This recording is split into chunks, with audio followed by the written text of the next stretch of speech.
Mi papá estaba muy loco, pero no tan loco para hacer eso ¿Qué como... descubriste de tu padre luego de estudiarlo tanto? Porque eh, una cosa es conocerlo como hijo, ¿no? Y supongo Claro, que había ciertas, como me decías, me contaba cosas, claro. secretos, etcétera, ¿no? Algunas Sí, sí, miles de cosas. miles de cosas, Y sobre horas todo que en la conversamos. última etapa de la vida de tu padre, Que ¿no? estuve con él encerrado un año escondiéndonos, Que supongo que huyendo. ahí hablaban de No cosas. tienes otra cosa que hacer, Adela, que conversar, Y no ¿no? sé cuánto le preguntabas y cuánto De te todo. decía. O sea, yo, primero mi padre nunca fue un papá que me prohibía hablar de ciertos temas, ¿no? Era un papá abierto a lo que fuera, no había tabúes para él.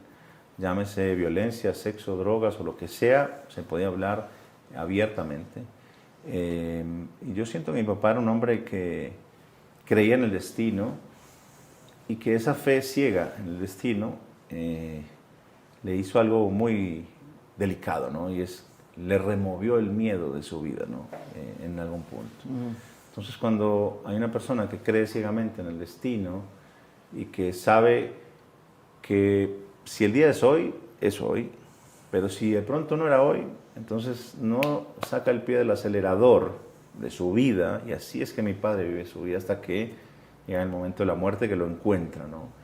Pero ese hombre tan aferrado a creer en el destino ciegamente, le dio también esas herramientas para no tener miedo y sobrepasar todos los límites Pero es que además posibles. creía que las traía todas consigo, Ah, ¿no? no, Que a él no le no, iba a pasar que no le iba a nada. pasar nada, muy confiado de que Sí. nada le iba a pasar. Hasta en las últimas grabaciones donde faltan minutos para que muera, pues lo escuchas decir, no, yo estoy en un lugar muy seguro, muy tranquilo y demás, ¿no? Y estaba hablando contigo. Conmigo porque pues él de manera deliberada empieza a llamarme reiteradamente al hotel, sabiendo él que su llamada iba a ser rastreada, sabiendo el desenlace, y ahí es donde yo me percato que mi padre ya estaba cansado, ya no quería vivir más y ya había entendido que la única manera de que nosotros pudiéramos ser verdaderamente libres era él saliendo de la ecuación, ¿no?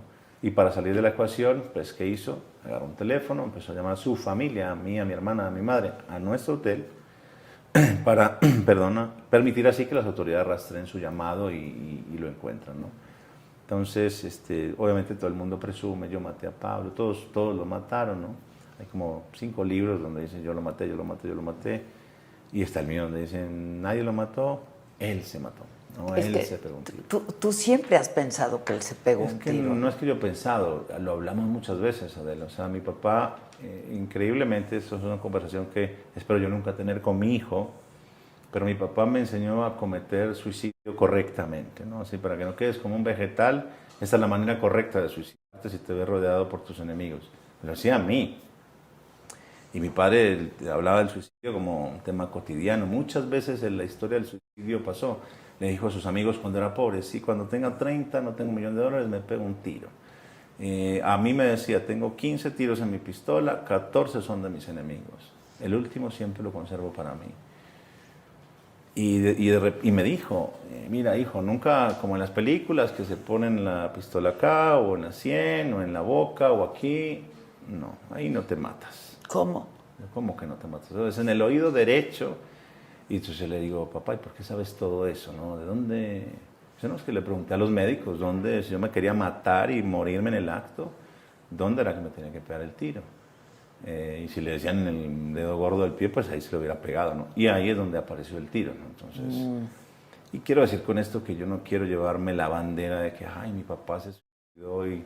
Es que lo hace todavía más legendario. Sí, y yo entiendo que desde el punto de vista de la autoridad quieran sacar eso, y tampoco la idea mía es encumbrar a mi padre, ay, si no les dio ni siquiera Bueno, ese finalmente gusto. ya lo tenían, Ya ¿no? está, mi Ya papá ya está muerto y es lo único que realmente, lo triste es que muerto mi padre no se acabó el problema, se multiplicó. Entonces, ¿Qué fue lo ¿era último él que el te problema? dijo? Porque estaba hablando Las en el últimas, no, teléfono. ahorita te llamo, esas fueron las últimas 2 palabras, ahorita te llamo. No fue otra cosa. Obviamente veníamos hablando de una entrevista y de que yo le dije, déjame contestar la entrevista por ti. Yo te conozco, o sea, yo podría hablar con sus palabras, porque tantas veces que lo vi, tantas veces que compartí con él, que conocí sus ideas, por más que nunca estuve de acuerdo con ellas, pero podía perfectamente reemplazarlo y no perder el tiempo de que él me dicte esas respuestas, pero él lo hacía a propósito para ser ubicado, para permitir que sus enemigos lo capturen o lo encuentren. Ya no quería, pues, ya. Si tú analizas las fotos, mi papá está descalzo.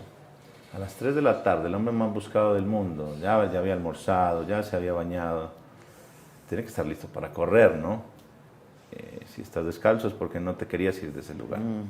Y para mí ese es otro mensaje muy claro, que es una evidencia, es la imagen, aparte de que está el tiro en el oído, ¿no? O sea, eso no se lo pegó nadie. Y las inconsistencias de los que dicen haberlo matado, que tampoco sin ninguna vergüenza se ponen a elucubrar, decir, no, es que yo le disparé con un fusil X, ¿no? AR-15, no sé qué. Y entonces yo digo, si vieras cómo queda un cuerpo después de un disparo de un arma de esas, el de mi papá no quedó así, entonces tu versión es mentirosa también, no es real. Y eso lo sabe el médico forense y muchos que vieron ese tipo de violencia en Colombia, ¿no? Entonces, tampoco hay coherencia ni consistencia. Y yo entiendo lo que decíamos, no está bueno para la historia que Pablo Escobar se mató. Se quieren llevar el tanto, pues. Sí, ¿no? que se lo lleven, la verdad no es... a mí no me cambia, yo sigo igual con el padre muerto, ¿no? Y el mundo sigue con más narcotráfico, con más violencia, y no mejoró nada. No quiero decir que no había que perseguir a mi padre, ni que había que, por supuesto, había que ponerlo en su lugar.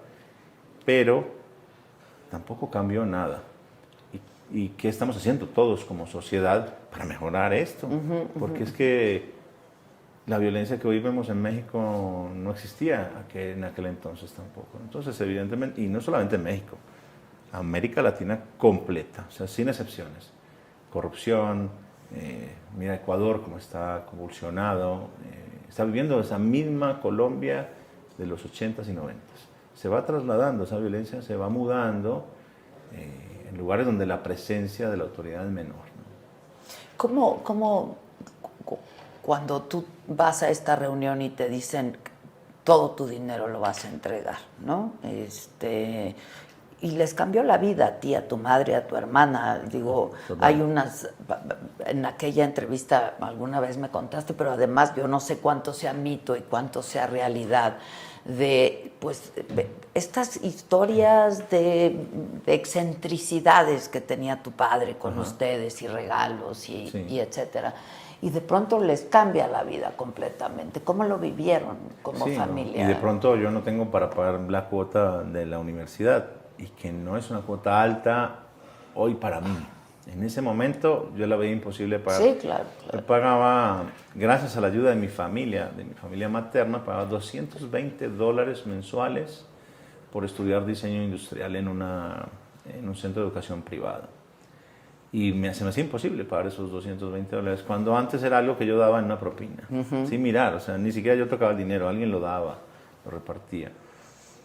Y como decíamos ahora, mucha gente no supera esas cosas y se le acabó la vida ahí, y entonces acaba con su vida y se suicida. Nosotros es esas ganas de vivir, que siempre hay una oportunidad más, no importa cuántas puertas se te cierren, no importa cuán acorralado te sientas, siempre está esa voluntad y ese deseo propio, íntimo, de querer salir adelante y de vivir por el buen camino.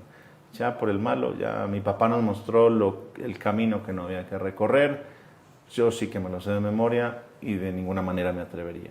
Pero en el mientras tanto, buscar una manera de salir adelante sin la educación, sin las herramientas, sin las oportunidades y con una discriminación tan fuerte encima. El estigma este de es el ser hijo, este va a ser peor que él, y pues no alcanzamos a hacer nada porque pues ya está todo el mundo así, y en realidad contra todo pronóstico, incluso contra mi pronóstico, me convertí en arquitecto, en diseñador industrial, en escritor, en conferencista, y como les digo a todos, y lavo baños si es necesario, pero no me meteré en nada de ilegal porque no me ¿Te lo interesa. llegaron a ofrecer después? Es que mira, el poder